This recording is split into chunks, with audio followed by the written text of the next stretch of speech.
Občina Krško je predstavila projekt umiritve mirujočega prometa v okolici osnovne šole Jurija Dalmatina Krško. Med 29 sodelujočimi je bil Krški izbran med 15 najboljših in je prejel priznanje Mesta mestom. Sicer se ta projekt izvedel že par let nazaj, oziroma mislim, da 3 leta nazaj. Dobra praksa, ki je pokazal, in učinki, ki je ta projekt pokazal, so nas potem vodili k temu, da smo ga razširili tudi na nekatere druge šole. Tako imamo recimo podobno talne oznake in ostalo ureditev pri osnovni šoli dr. Mihajlo Rostahar in pri osnovni šoli Koprivnica. Zakaj so se odločili za tovrstno umirjanje prometa v okolici izobraževalnih ustanov?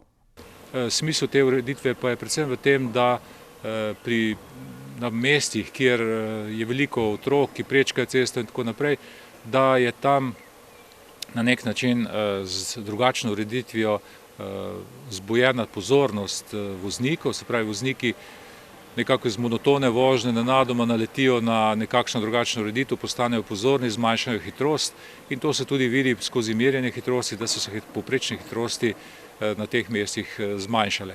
Seveda je k temu prispevalo tudi deloma označevanje z označevalnimi tablami vi vozite. Z ureditvijo so zadovoljni tudi na šoli. Mi smo od tega zelo veseli, kar smo pridobili pri šoli. Zavedamo se, da je varnost izjemno pomembna, še posebej za otroke in tiste najmlajše, najbolj ranljive.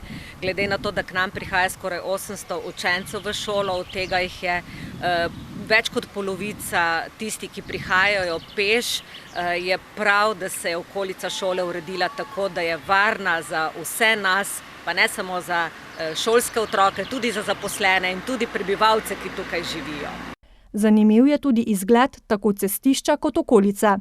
Nam je všečno, čeprav so tukaj mnenja razlikujejo, ampak pomembno je predvsem, da je varno.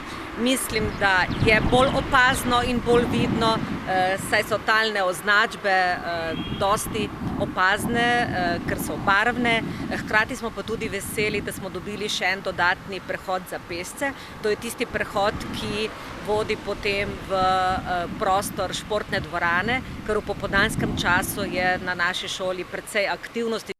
Ko dodaja, v okolici šole ne beležijo prometnih nesreč, za kar so poleg prometne ureditve zaslužna številna izobraževanja.